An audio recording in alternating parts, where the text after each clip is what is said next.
And now you have this horrible mess. And who's going to clean it up? And she said, that's what happens when you use your beautiful, wonderful gifts of growing life in the wrong ways. I don't know. I just kind of was so naive that I just trusted that everybody had good intentions like I did. And after that experience, I was left so broken. And I ended up telling my dad. And I remember my dad was just kind of in shock, like he didn't say anything. And then my mom came into the room while I was talking to my dad. And she just kind of burst into tears and goes, oh my God, no one's ever gonna love you now. And she just starts bawling. Oh my gosh, I can't believe you did that. You had this opportunity to make somebody's life better and you just blew it. He told me I couldn't go to the temple anymore. He told me I couldn't take the sacrament anymore. He, did all the things that you're supposed to do when you're sexually impure. Oh my gosh, that makes me want to throw up. I'm sorry. I think that was the first time I looked at the church and I thought, oh my gosh, no one here really loves me. So that was how he introduced OneTaste to me. And I didn't even know it was like a cult or anything like that. I just thought it was like this weird practice. He was so good at reading my emotions and at reading what I would be comfortable with and what I wouldn't be comfortable with and where the boundaries were able to be pushed. Mine is the only voice. Wow. What have I been doing? Lay down my autonomy. After that, it got very dark very quickly.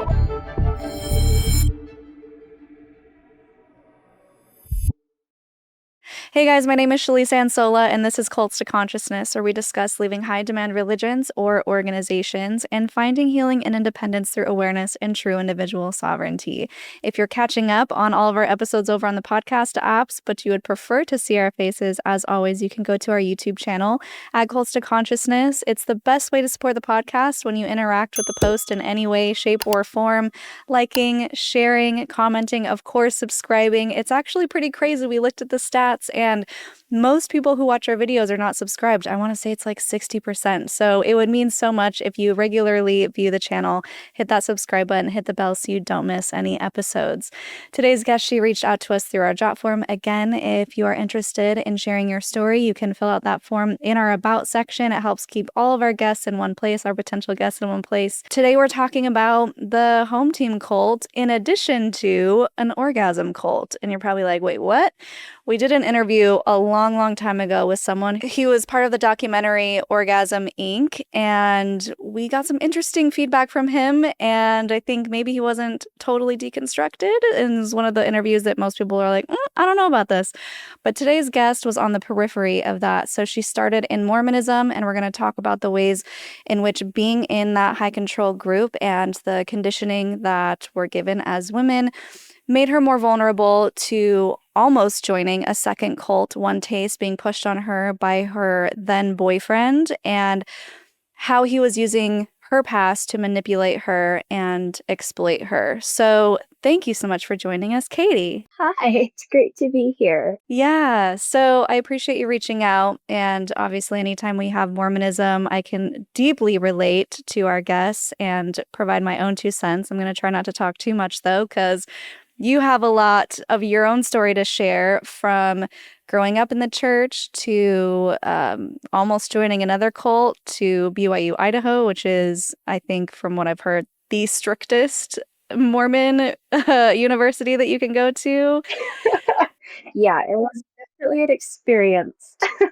Yeah, so we have a lot to share. Let's start with your childhood. Talk to us about your specific family, if they were very strict in Mormonism, if you were required to go every Sunday, if you were really heavily invested in the church, or what that looked like for you. I guess it's important to say that I grew up in a small town. There's like Mormonism, and Mormonism is a whole thing, but Mormonism in a small town is a whole different story. I grew up in a town where literally everybody knew everybody. No separation between like church and school and work and like all the things, like it was just all the same people all the time. Everyone knew my family. Everyone knew me as Holly's kid or Holly's oldest daughter. I would get called Holly all the time because I looked just like my mom. I never really felt like I had my own identity growing up. Like I never really felt like I could just be myself because I was so associated with my family and the reputation of my family.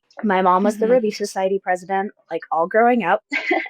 And that's a big status thing in the church. And before my mom was, my grandma was, and we were very, very active in the church. I had kind of a unique upbringing because my dad is actually a convert. He got baptized at 21 right before he married my mom because my mom told him when they were dating that she wouldn't marry him unless he was a member, which is pretty common in Mormonism. There's this idea that you have to marry other members of the church or else you're not going to be able to have eternal families and temple blessings and all the things. It was really interesting when I was growing up because I had my grandparents on my mom's side who had like the pioneer stories and ancestry and like, you know, had established half the town.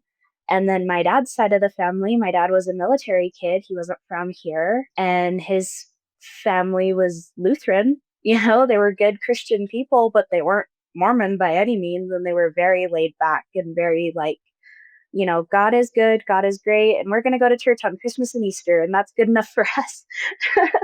So it was kind of a weird dichotomy that I lived in growing up because I felt this immense amount of pressure to be an example, even to like older people. I felt this immense amount of pressure that I had to be the one to like bring my family to salvation, even though that's not how it works. I believe everybody's in charge of their own salvation, and I believe it's all going to get worked out in the end, and you shouldn't put that kind of pressure on a child to have to baptize her, you know, grandparent. I also I'm the oldest of 4 kids, which is kind of a small family in Mormonism. Typically, you hear about like the 7, 8, 10 kid families. We had a very small family. We were just 4 kids, and 2 of my younger siblings have disabilities.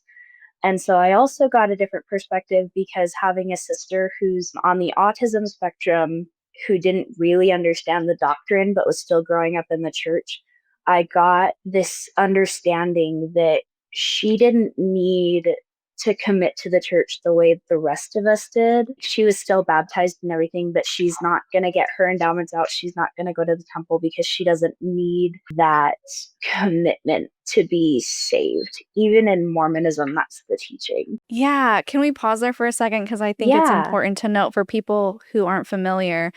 I've heard 2 different things because we specifically had on someone, Renee Steelman, whose child had disabilities, and the different sides of Mormonism and how there are 2 distinct opposite teachings. So the Yeah. one that you are familiar with was that, according to Mormonism, if you come to Earth and you have some sort of disability, you were so valiant in the pre-existence that you didn't even need to be tested. You basically just came down as someone who would help other people and test other people's patients and give other people a chance to help you, but you didn't need to be tested because you were automatically going to heaven. And then you had the opposite, where we've heard church leaders in previous talks and general conferences say that something is wrong with you and that you you were the opposite in the pre-existence. You weren't valiant, and that's why you're being punished with the disability. So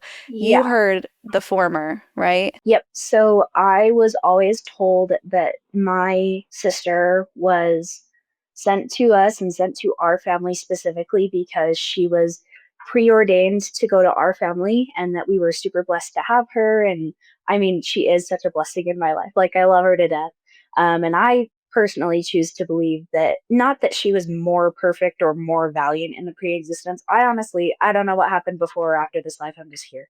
But I choose to love her and to believe that she was made that way for a reason. And like now I work with adults with disabilities and I get to see so many different ways that people are tested in this life. And I get to really truly experience what it's like to love them for who they are, exactly how they were made to be. And I think I would just rather believe in a doctrine that says everyone is loved and that everyone has different trials and tribulations in this life for one reason or another. And we're not here to judge whether or not they were valiant or not in the previous life. We're just here to love them.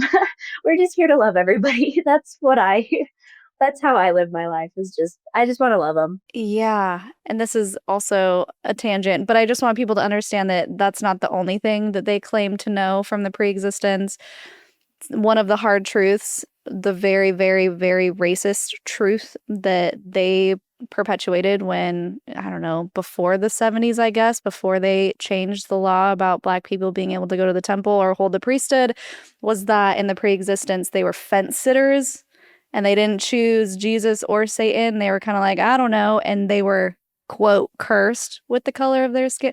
There are so many racist Yeah, things in the there's, church. And that's, again, discussion for another day. But I want people to yeah. understand that they have things for all the spectrum of what they would consider being less than.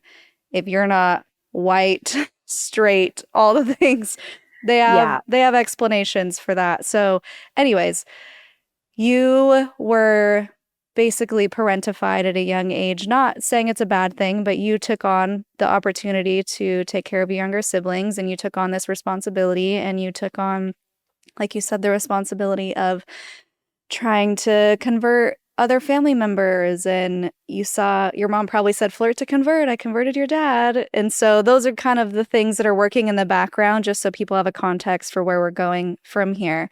So, yes, family dynamic. Is there anything that we missed that you want to share? No, that's pretty much it. I also want to say that like non-members were villainized for me. And again, I don't know. I don't think this is a church-wide thing. I think this is just a small town thing because the Mormon community was so tight-knit, and it was like if you weren't a member of the church, you weren't a part of that community. And Mormons owned like all the businesses or all the companies that we worked for, all the mechanics that we went to were Mormon, and there was no separation there. But if you knew somebody that was outside of that Mormon circle, it was so weird because I was always told, well, we love them, but their life is just really sad because they don't have the truth of the gospel, and we just love them so much that we just want everyone to be a part of the joy that we have. And I was like, oh, okay, so we love grandma and grandpa, but they're sad. And that makes me sad as like a little kid. That makes me so sad for them that I'm not going to get to see them in heaven because they're making bad choices. It's kind of wild looking back on it. Like, I can't imagine ever saying that to a kid. That's the thing that Yeah. bothers me is it's forced pity and it's learned pity because you wouldn't have felt that way about your grandparents otherwise. And it's forcing you to put yourself on a pedestal and look down on others. And I can confirm that it's not just a small town thing because I've heard stories of people who lived in Salt Lake and were not included, or their children were not included in things. They couldn't play with other people who were Mormon because they weren't. So, of course, it's going to differ depending on where you live. But I will say that I've heard that in other cases because of exactly what you're saying. They put themselves on a pedestal because they are Mhm. taught from the pulpit that they are the one true church. They have the only truth. Everyone else isn't going to make it. And so sad for them that we're amazing. And so it does create this superiority complex where you truly look down on someone, and not because I don't think it's because innately you think you're better than them, but you're taught that you're better than them. And Yeah, so, you're taught that you have something that you want to share with them. And it's yeah. like this whole like sharing is caring like Hmm. thing. It's kind of weird. And I remember like being so emotional going to the temple to do baptisms for the first time at 12 years old because I took one of my dad's ancestors' names to the temple. And I remember that was like such a big deal because we had like background, if you want to take a name to the temple and you don't have permission from the next living descendant, which would be my dad's parents, right? And they obviously said no. We had to wait, I think it was 10 years after he passed away to be able to take his name to the temple and do the ordinances there. And you have to do baptism and then endowment and then a sealing. And Mormons consider that like how you like save people that have already passed on. Yeah, so like I vividly remember taking those names to the temple and just being so overwhelmed by like the idea that I was saving my ancestors from like this terrible outer darkness that they talk about, or like I was giving them the opportunity as this little valiant Molly Mormon 12-year-old to like save their salvation for eternity. And it's so weird. It's so crazy to me that people talk about it that way. I'm like, yeah, because offering another perspective, it's, well, if you don't have consent, just wait a while and then it won't matter if. yeah, And they're baptizing people. yeah, And I've said this before on the channel, they got caught baptizing Holocaust victims. How yeah. They baptized much Anne Frank. horrible. And they feel Yeah. like, they truly feel like they have the best of intentions. Yeah. And like, see, for me, I think if you want to pray for somebody, if it's going to make you feel better to like, go to a grave and like read Bible verses at a grave, or like, like some religions believe that you can talk to people that have passed on. If that makes you feel better, that's great. But going to a temple and performing these ordinances by proxy for somebody who has passed on and really preaching the doctrine that you are somehow changing the person that they were in this life, it feels so disrespectful to them and their experiences and to the way they chose to live their lives, just like the Holocaust victims. Like, and if the tables were turned, like, how would I feel if a family member of mine passed away and someone waited 10 years, like someone from, evangelicalism, let's say, went and baptized them in an evangelical church and told me that they were doing me a favor because now my Mormon relatives have the truth. Like, I'm sorry, what? They lived their whole life as a Mormon and now you're going to baptize them evangelical? That's not how that works. Yeah. That's not, Yeah, it's one Yeah. of those things where I understand where they're coming from because I've been in the position of being so indoctrinated to believe that these people need us and that we are saving their soul. And they told stories of people who were, like you said, it's by proxy. So if you're not familiar, you have to physically go and get dunked and they say the person's name and pretend it's you. So it's not just a prayer thing, like you were saying, it's you have to go and physically do this for dead people. They were saying that, oh, when I came out of the font, I looked up and I saw the ghosts of whoever and they were crying because now they have the opportunity to go to a higher level of heaven that they couldn't have if I didn't do this. And I was like, yes, as a child, I was like, oh my gosh, I want to see ghosts when I go and do baptisms for the dead. I want to, I'm doing the Lord's work and I'm saving their souls that they couldn't pass on. First of all, I want to get too down this rabbit hole, but what kind of God would be like, I can only let them go to heaven if someone down there does the thing, does the whole ritual. Otherwise, sorry, you're stuck for eternity in this lower level of heaven. Yeah. Whoops, you wish you would have known a Mormon in your life because now you're Yeah. screwed. It's just it's very odd, but we're getting off track. Let's get back to you. You are in this family that goes to church. You're very devout. You have this idea that you need to be the perfect Mormon. You need to save your family members. And I think it's important to mention the childhood moments that were pivotal to you and that shaped your decisions moving forward. Some of those moments I remember really vividly, and I actually like wrote them down in a little journal as like part of my testimony. Like, and the first one I wrote down, I was 8 years old and I had just gotten baptized. And like I mentioned, my grandparents were non-members, and so we went out to dinner for my grandpa's birthday and we went to a brewery. It's actually my favorite brewery now. I go there all the time. But he got a beer because, it's his birthday. He's going to drink a beer. Looking back now, I think I actually just had like heat exhaustion because I felt so sick throughout like all of dinner and I was like breaking out in like heat rash and I went and like threw up and like all this stuff, and I just felt like awful. Then I asked my grandpa what he was drinking, and he said, "Oh, it's a beer." And I said, "Oh, is that alcohol? Because we don't drink alcohol. It's not good for you. You should order something else." And my grandma was like, "Well, people can make their own decisions. Yeah, it's not great for you, but it's just kind of like soda. We just drink it sometimes when we're celebrating something."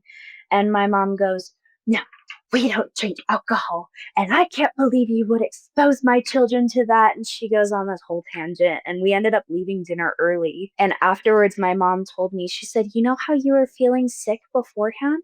That was the spirit telling you that something was wrong. And that's how the spirit works in our lives. You know how you got baptized a couple of months ago? Yeah, that's the spirit was telling you to stand up for your beliefs. And I'm so proud of you. And I'm just, yeah." I just got the chills because Yeah, the level of manipulation of a bodily function, of you actually being sick. yeah, And it's so relatable. The amount of stories I have of that, of yeah, you're drawing conclusions based on your beliefs, the confirmation bias, it's just astonishing. yeah. And I've had spiritual experiences before, but they don't feel like that. It's not that, it's not the same. So I have several stories like that. I was very preachy growing up. I was Little Miss Molly Mormon, like had to dress perfect all the time and invited kids to seminary. And I was carried a Book of Mormon in my backpack for like the longest time. And oh gosh, there are things that I think about when I was a kid, and I'm like, wow, I'm sorry for what I. Let's just like the T-shirt. I'm sorry for what I did when I was an adult because I was kind of like a terrible person. Like I just but I guess the other like really pivotal thing that happened when I was 14, I was kind of coming out of this. I was starting to question things. I was in like my angsty teenage years. I was struggling with like depression and anxiety. I was realizing that I wasn't necessarily like other kids. I, was friends with this guy. He was a non-member. My parents really wanted me to like keep talking to him because he said he was interested in going to church. And it wasn't even necessarily like the flirt to convert thing. It was just like, oh, he's interested in the church. Like you have to be the example and you have to like bring him to salvation and all this stuff. So as I became like closer friends with him, he actually ended up sexually assaulting me. And that experience was so hard because I felt like, if I stopped talking to him, then I was putting his salvation in jeopardy Oh, wow. because he was like coming to church with us. B, Yeah. if I told anybody, then I felt like it would be my fault because I put myself in that situation in the first place. Like we went to Dairy Queen. Yeah, it was in the Dairy Queen parking lot. We went to Dairy Queen together that day after school, and I was in the car with him, and like we didn't drive separately. And so like there were all of these ways that I could have prevented it, and I didn't. And of course, I had no sex education before that, like zero sex education. I Yeah. had like the puberty talk, and I knew how babies were made, but I didn't really understand. And it was just kind of like, oh, well, we'll get to that when you're married. But I didn't really have a concept of like what is sex assault and what's not, and what's okay and what's not. And I was kind of groomed to be just very trusting of everyone because growing up in a Mormon town, everybody knows me, everybody knows my family. I don't just have, it felt like I didn't have just one set of parents. It felt like everybody was my parents. Like no matter who I talked to, I knew that they were a trusted adult. And so I don't know, I just kind of was so naive that I just trusted that everybody had good intentions like I did. And after that experience, I was left so broken and so lost. And I felt like I had lost every ounce of worth that I had had. Um, and I ended up telling my dad.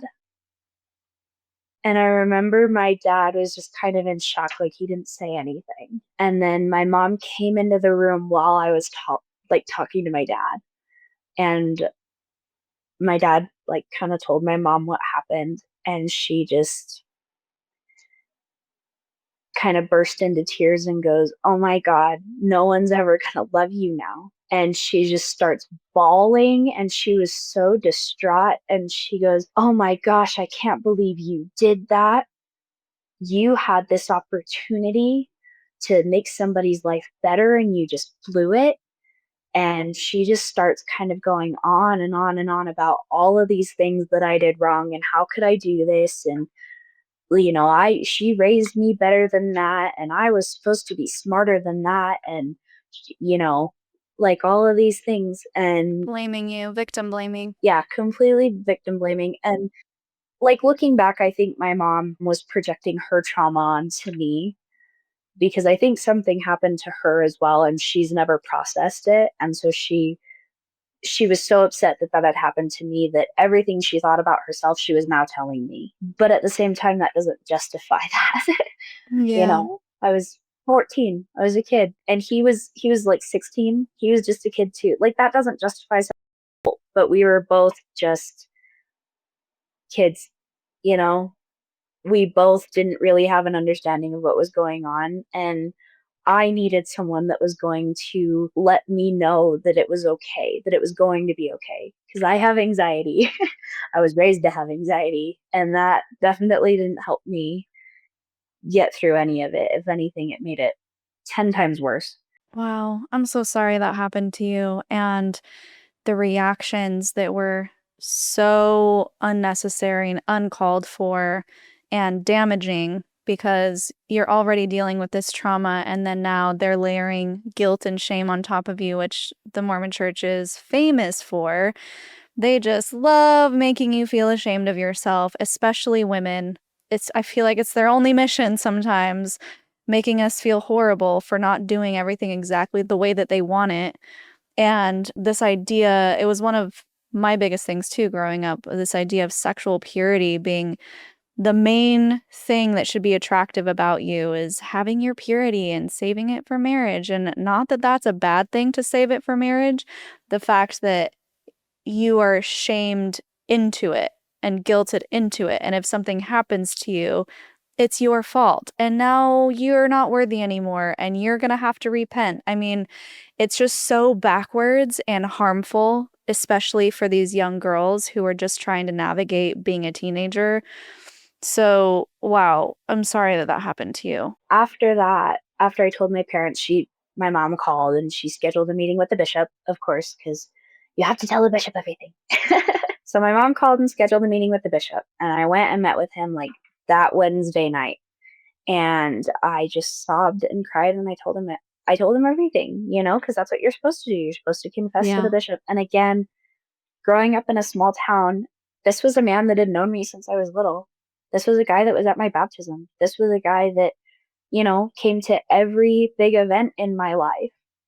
And he wasn't just my bishop, he was like another family member to me. It was so traumatic for me to have to relive that experience again. And my Yeah. bishop was really good. I've heard horror stories of bishop like asking for details and stuff. My bishop was actually really good about it. He, didn't ask me for details. He just told me to share what I was comfortable sharing. I told him the short and condensed version, and he said, "Okay, well, in the future we'll just have to be more careful." And he just kind of brushed it under the rug, but he told me I couldn't go to the temple anymore. He told me I couldn't take the sacrament anymore. He, did all the things that you're supposed to do when you're sexually impure. Oh my gosh, that makes me want to throw up. I'm sorry. You were Yeah. not sexually impure. You were assaulted. And that's what makes me so livid. And I'm sorry to interrupt you. I just have to say it's so disgusting that women and children who are assaulted are punished for it. It makes no sense to me, as if they don't understand context. If it's so black and white, it's that if intercourse happens, you're punished for it. If premarital sex happens, you're punished for it. It's just, oh, I'm sorry. I'm so angry. Continue. No, you're good. I think the only reason I'm not angry is because I've spent a lot of time just like working through those emotions, and I'm just kind of like, yeah, Yeah. this happened. It happened. It's a part of my story. I can't go back and change it. I'm just here. Mm-hmm. But Yeah, so, and then I remember in Young Women's, because his wife was the Young Women's president. So he told his wife, which technically is breaking confidentiality. Yes. What? I feel like a lot of that is just small town things because I've never had an experience with a bishop outside of my town breaking confidentiality. I'm sure other people have for sure, but I feel like that was more just like the fact that we were in a small town and, he's going to tell his wife anything and everything. So he told his wife was the Young Women's president. And then the following Sunday, when we had Young Women's, she did a whole lesson on chastity. No, she didn't. And yes, No, she she did. didn't. Yes, she did. Oh my hell, it just She keeps getting did. worse. And like, it wasn't the licked cupcake. It wasn't the, chewed up piece of gum that you hear about. It was, she loved to garden. And so she brought this beautiful little flower. Okay. She found this beautiful little flower and she like passed it around in the flower pot and it gets back to her and she's holding it and she says, "This beautiful flower is sitting in soil and the soil helps it grow. And when you add the fertilizer to the soil, it helps it grow and it helps it become what it needs to be and it helps it bloom into this beautiful flower." Right. And we're like, yeah, this makes sense. And then she drops it. She literally is standing there like this, holding this flower pot, and she just opens her hands and drops it. And the flower pot and the flower and everything just shatters all over the church floor. And everybody's like, "You just threw the flower on the ground." Like, what? And she goes, "And now you have this horrible mess. And who's going to clean it up?" And she said, "That's what happens when you use your beautiful, wonderful gifts of growing life in the wrong ways." And she said, "When you don't take the time to put your soil in a pot, in the pot of marriage, then you have this horrible mess that you have to clean up." And she took the vacuum, the stupid little church vacuum that doesn't really work, and she's trying to vacuum it up. She gets the vast majority and she goes, "Yeah, I can vacuum this up. I can clean it up. I can sweep it. I can get down on the ground and I can hand pick up every little piece of this soil that I can see. But there's always going to be soil on this floor." Oh my God. And yeah, and I was like, "Oh my gosh, I think that's more traumatizing than like the licked cupcake story. Like I would have rather had a licked cupcake, I think, Yeah.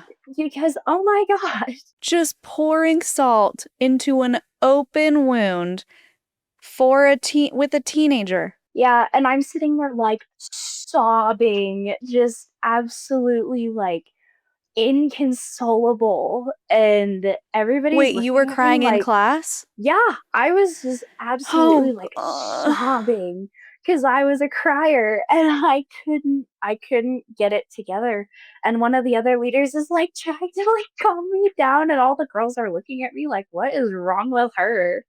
And yeah, it was crazy. is that woman out of her effing mind? That is, it just shows you the limited perspective, the black and white thinking. Again, context.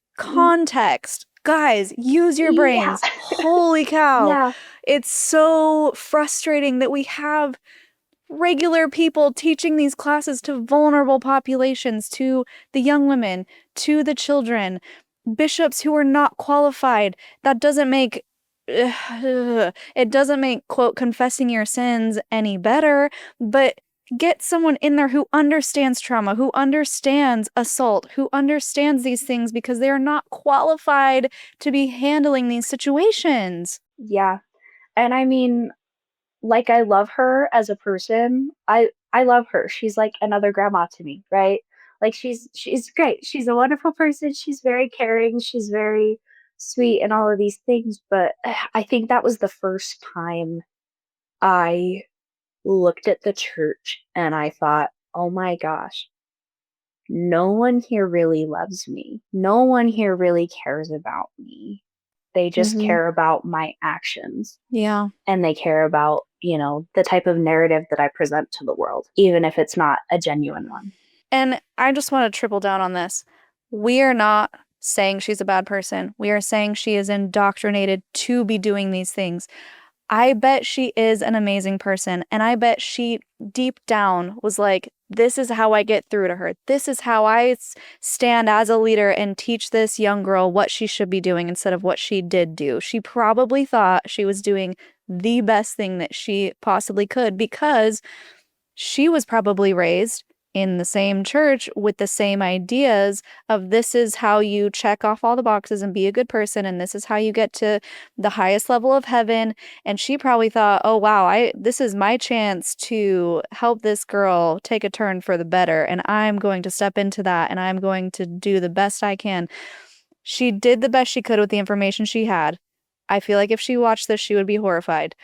It's one of those things where you can truly see the mentality of someone who is raised in a cult, in a high control group. You can truly see how they could justify their actions based on what the group is teaching them.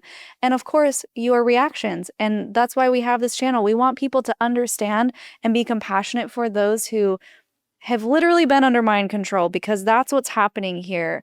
You have such a limited perspective. You are incapable of seeing what's right in front of you because you have been conditioned and conditioned and conditioned to believe something one way, and you're incapable of considering the possibility of the opposite.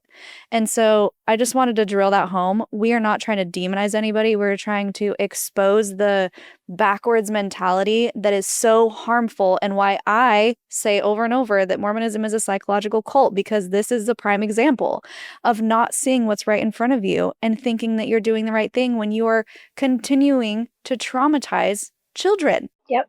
I think that sums it up. I just get so worked up. I'm sorry. We need to move on because there's so much more to your story that we need to get to. It only goes down from Jeez. So this is the mentality that you are currently in. You have that throughout your teen years. And then you go to the YSA, or the Young Single Adult Ward, where, for those who aren't familiar, it's when Mormons graduate high school, they are put into a separate church where they go every Sunday and have their own separate activities with other people who are single, ages 18 to 30. I don't know if they've changed it, but the goal is to get them in their own church, no other adults aside from the leadership, like 4 dudes, to get them to marry each other. And it's just a way to keep all the Mormons marrying other Mormons. So unless there's a story that we skipped until this point, do you want to talk about the YSA ward? Yeah, I would love to talk about the YSA word because I have some feelings. So it's actually, Shelise, it's actually 18 to 35 now. What? Yes. Wow, They so upped it. progressive. I Because if you're 30, when I know. was in it, if you're 30, you get kicked out and you have to go to the Yeah. family ward, and it's so embarrassing because they're And like, it's so you're an old sad, and maid. they like have a It's whole how sad that you're not married yet. You have to go to the Yeah. family ward and mingle with the divorcees. Yes. So it's actually 18 to 35 now. They changed it, I think, last year. And this is so funny because I actually so fun fact, I still go to the YSA ward on occasion with my girlfriend because that's actually You where we do met. not. We You We do met in the not. YSA ward. And so we Ugh. go on occasion just to let people know that we're still alive and we're still gay. Stop. But it was so hilarious because actually when they changed it, like the week that they changed it, I remember all of these people that that had already graduated the YSA, they came back and they like had this whole thing where they like announced that their membership records were back in the YSA ward. And yeah, so it's 18 to 35 now. I know in some like bigger wards, if you have more people, they actually separate it into like 18 to 24 and then 25 to 35, which I think is good. You Yeah. know, we need to have that separation between like fully developed adults and like children. But in my ward, in my hometown, it's still 18 to 35 because we don't have enough people to like separate it. So I personally think the YSA ward breeds predatory behavior because how are you going to put like men in their late 20s in the same congregation as 18-year-olds and then have all of these talks and all of these lessons about how marriage is the most important thing and all you need to do is get married. And I really believe that if I wasn't in a YSA ward, what happened to me wouldn't have happened. Like, I really genuinely think that if I hadn't been groomed and like told that I had to get married super young, that I had to have kids, that I had to have a family, if I hadn't been raised to be boy crazy, I don't think I would have been victimized the way I was. And so Yeah. I just wanted to say that, like, YSA awards probably not the greatest thing. I think it's a nice concept, but I think they need to start it at like 25, and I think it needs to be optional because Yeah, if you're not married by 25, then you can go to the YSA ward. yeah, like if you're not married by 24, then you can go to the YSA ward and date other people. Like, it's a great concept, you know. It's just yeah. Yeah. I'm going to quickly interject my perspective because Yeah. I think it's relevant to say that when I went in Vegas, first of all, I had a good time. I was like, cool, fun people to hang out YSA awards are with, fun. instant Yeah. friends. Because I moved to Yeah. Vegas, I didn't know anybody, a soul. And so it was great to have a community that everyone was just expected to be your friend. Not that everyone was, but the flip side to that was it was a meat market. You walk in looking hot, you want to be wifey material. You know, I was 18 too, literally turned 18 the day I moved to Vegas. And I'm walking in like ready to be married. Here I am. You're like, And here I am, I'm an adult now. I'm legal. as a woman or girl, you're expected to say yes to the proposals of going on a date. They're like, date, go have fun, go do group dates, go do activities together. And so you feel this pressure of feeling like you have to, even if you don't really like the person. You're like, oh, I should because I don't want to be rude and I'm going to have to see him every Sunday. And it puts you in a really awkward position. It just feels like a meat market. Everyone's just scanning you up and down. Is she Mormon enough? Does she dress modestly? Is she going to be a good mom? And not to say that that's not the dating market in general, but when it's so in your face, like dating apps are different, right? You can swipe and do all the judging you want, but when you are in a room for everyone every Sunday, every Monday, whenever they would have the mutual activities, that is what you're doing. Is this going to be my future husband? There's no emphasis on what are your guys' ambitions? What are your career goals? How could you be a better contributing person in Mormonism? It's just pair up, get married, layered with intense guilt and shame still of don't have sex, get married so you can have sex. And so it's just so Yeah. heavily focused on sex in a sexually repressed situation where you've been told that sex is bad, sex is bad, sex is bad, sex is bad, but sex is going to be a requirement to have all the babies. It's just really awkward and weird, and it creates this tension. And like you said, it creates a predatory environment where people either take things too far, or in my case, the guy I was dating who ended up helping me leave the church unintentionally was, well, I went and had sex with 2 sluts so that I wouldn't have to take your virginity. He literally said that to me, and I was like, what? That's your logic? It Oh, just creates distortions in people's thinking. So back to you. So you yeah. get into the YSA ward and you have these men hitting on you. How does this go down? Yeah. So I was like 18. I'm this cute little redhead, and like I super boy crazy. And my aunt and uncle were actually part of the leadership of the YSA ward at the time. I was the pianist. Hi, So I'm calling. like literally up at the front, like playing the piano every Sunday. And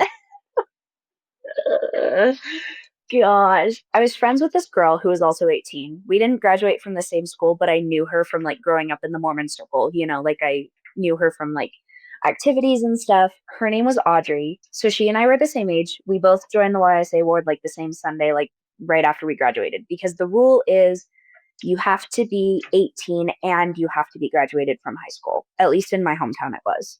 So that way, like, you don't have people like trying to go to high school prom or whatever. Like, it's, you know, but you had to be graduated. So we went literally the Sunday after graduation was our first Sunday in the YSA ward. She was telling me, like, on the drive over there, she's like, oh, yeah, my brother's in the YSA and he's the elders quorum president. And I was like, oh, cool.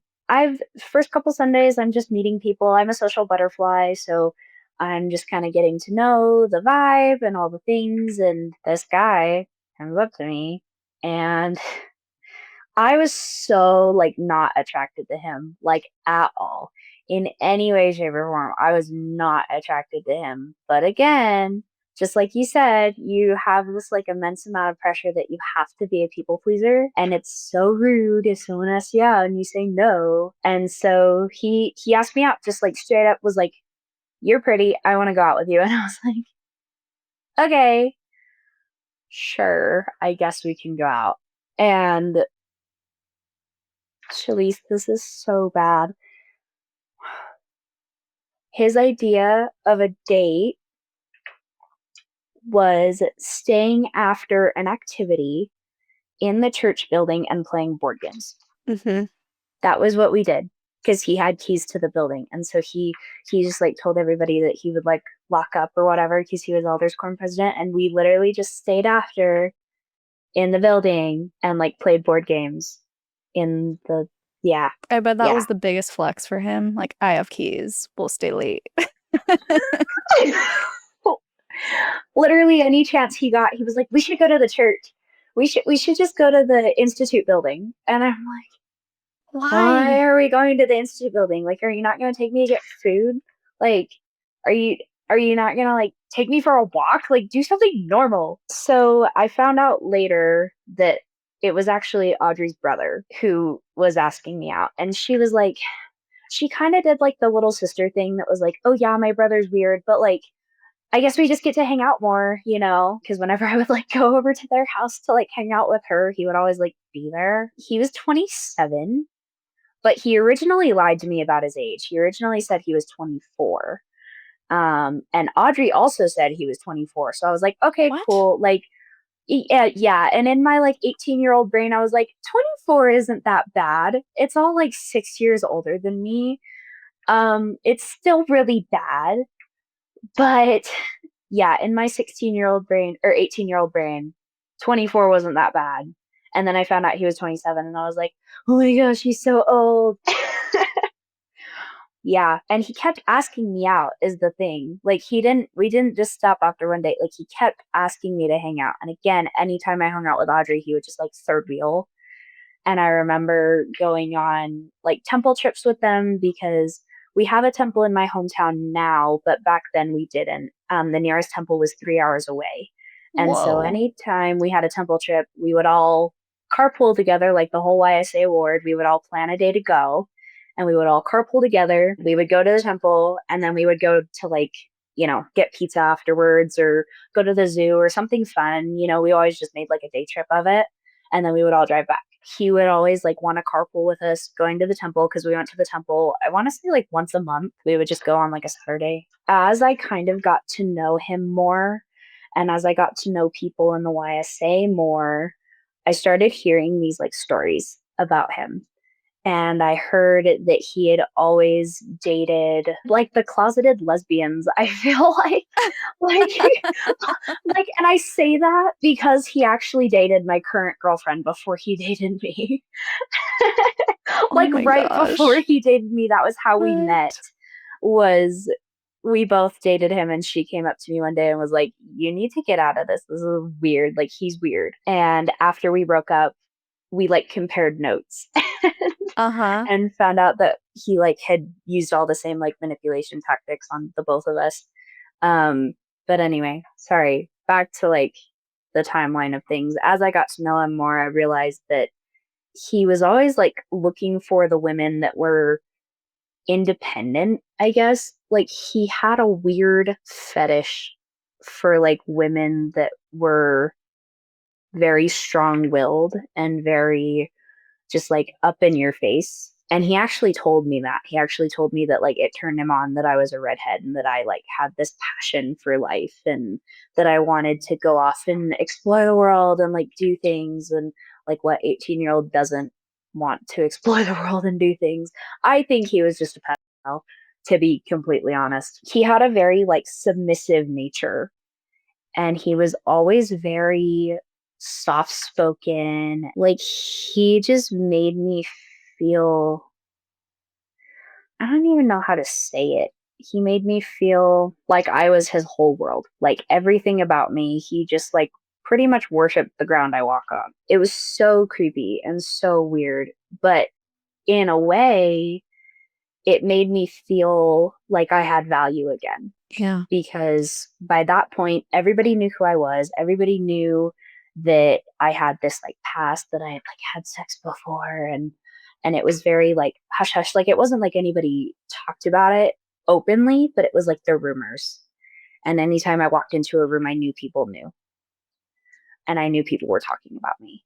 And so he was kind of not the first person, but one of the only people that openly said, like, I see you and I care about you exactly how you are, and I don't judge you for this thing that happened to you. And it was so weird how in my underdeveloped 18-year-old brain, I just like ate that up. I was so desperate for love, and I was so desperate for attention and affection that I didn't even care where it came from. So we became like a thing, probably after the third or fourth date, super quick. And he was the elders quorum president. His dad was a doctor and was a bishop in like a different congregation. So he had a very high like social standing in the church.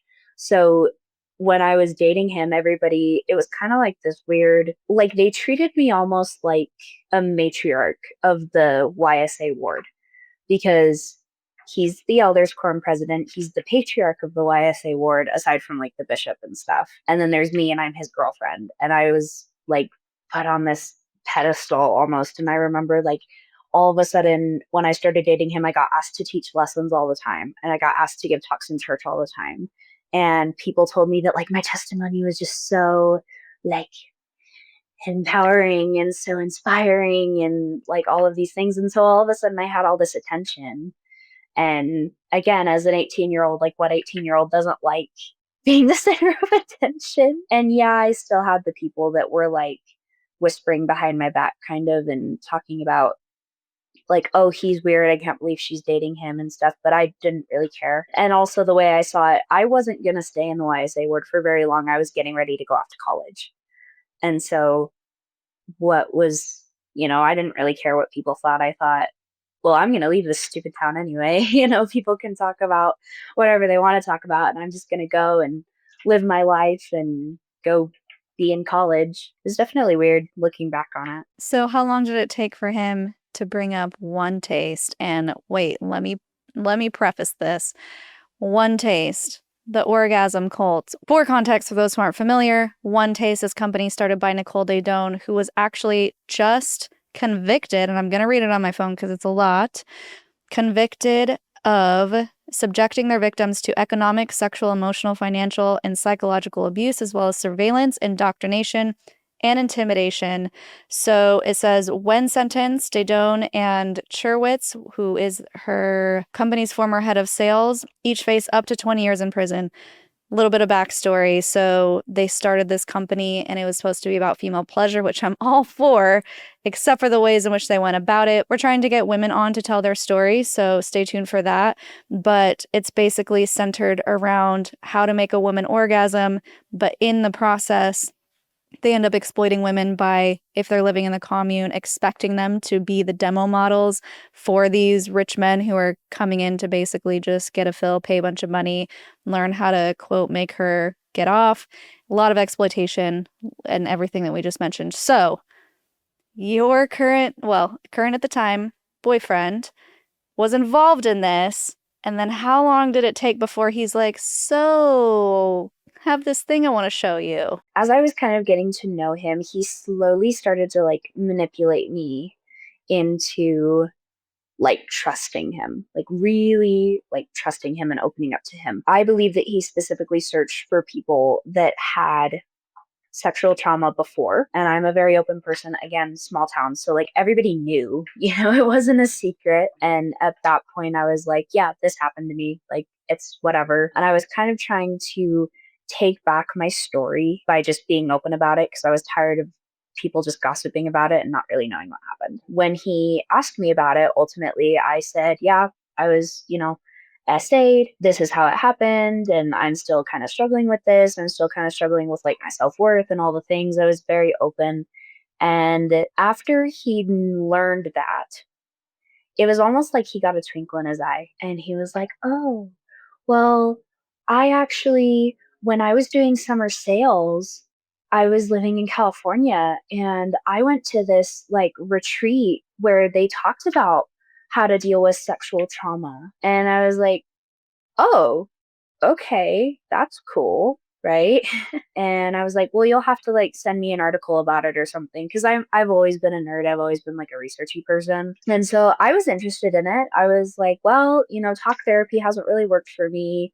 Obviously, my parents haven't been very supportive. I'm not going to get any help any other way. So this guy is offering to give me resources. I might as well look into it. And so at that point, he sent me the Nicole Daedone TED Talk from like 2011 where she talked about female pleasure and like orgasmic meditation, which is like her whole big thing is orgasmic meditation. And it's basically just where you have a girl sit there spread eagle and a guy rubs her in like this really specific way.